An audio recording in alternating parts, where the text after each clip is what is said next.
Méditation de Reinhard Herzler. Morning, good morning, good morning. Bonjour, bonjour, bonjour. In verse 17, we read, embrace the power of salvation's full deliverance. Au verset 17, nous lisons Prenez la force de la parfaite rédemption, Like a helmet to protect your thoughts from lies. comme un casque qui protège vos pensées des mensonges.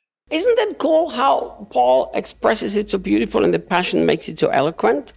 N'est-ce pas super comme Paul l'exprime et comment la traduction de la Passion l'a retransmise?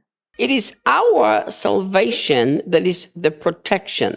C'est notre rédemption qui nous protège. But again, it doesn't actually say take, it says that you have taken. Mais aussi ici, il n'est pas vraiment dit prenez. Au contraire, il est dit vous avez été saisis. So look, the Apostle Paul is teaching us here Ici, l'apôtre Paul nous enseigne that we already have embraced the power of salvation's full deliverance. que nous avons déjà saisi la puissance de la complète rédemption. And in the original language, it literally says that we have taken salvation as our helmet. Dans la rédaction de l'original, il est dit textuellement que nous avons saisi notre rédemption comme un casque. But the beautiful thing is that the word salvation in the original Greek is a very powerful word. Ce qui est beau, c'est que le mot rédemption est très puissant dans le grec original. It includes protection, it includes physical healing, it includes going to heaven.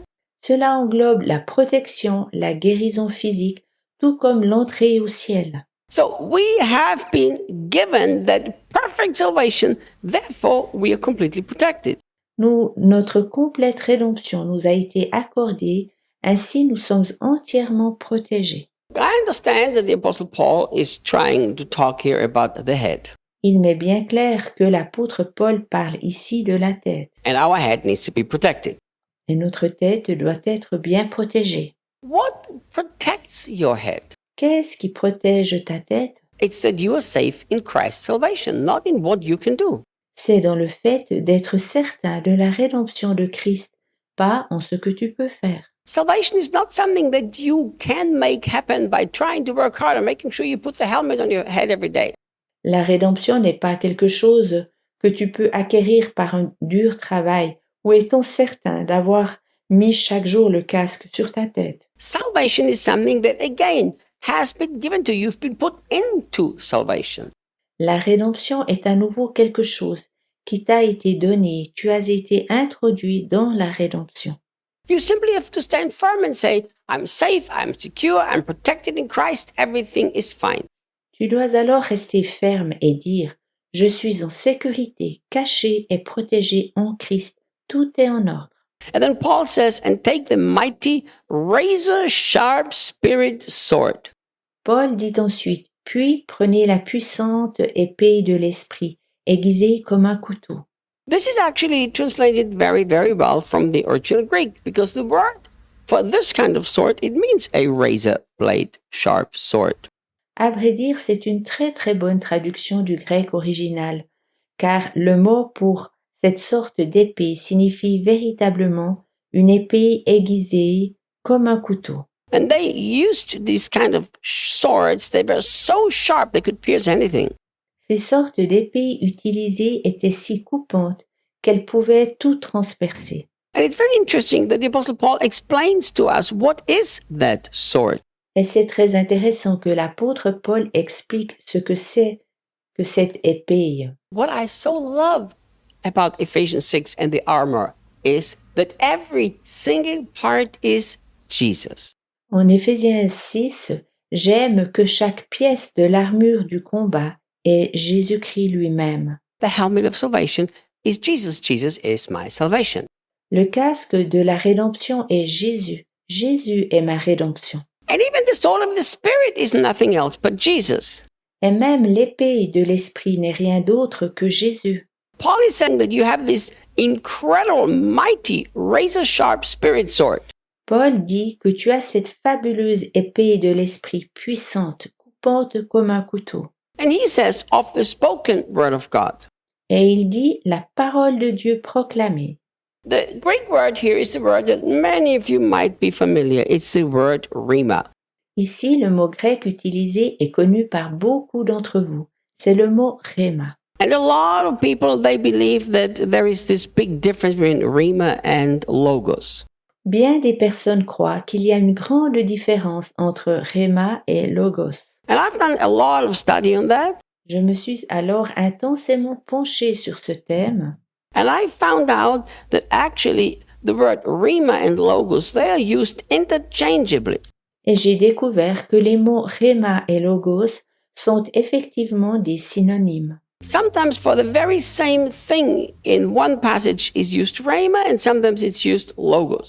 Parfois le mot rhéma et parfois logos est utilisé pour une même chose.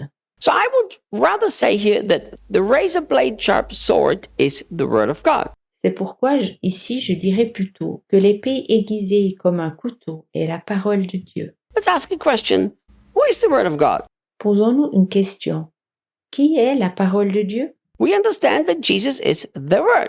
Nous savons que Jésus est la parole. Isn't it incredible that the Bible says that God spoke in many different ways, but in the end he spoke through Jesus? He is the living word. N'est-ce pas impressionnant que la Bible dise que Dieu a parlé de bien des manières, mais à la fin il parla par Jésus. Il est la parole vivante. So look at this. Who is your sword? Regarde donc, qui est ton épée? Jesus. Jésus.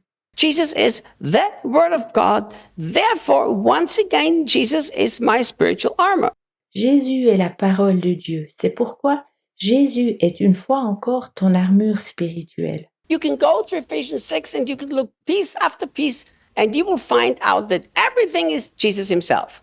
Tu peux passer en revue Éphésiens 6 de bout en bout et tu discerneras que toute l'armure est Jésus seul. So you simply take Jesus where the devil tries to come to you and say, hey, I'm in Jesus, so what do you want?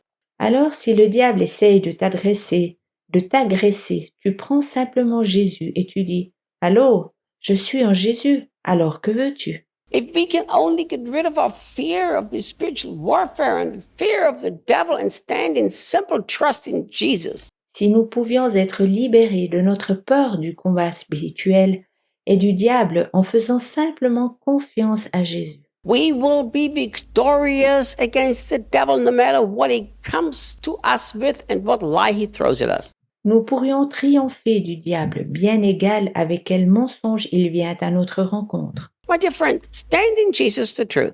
Mon cher ami, demeure en Jésus, la vérité. Stand in Jesus as the righteousness. Demeure en Jésus, la justice. Stand in Jesus as he's the perfect gospel.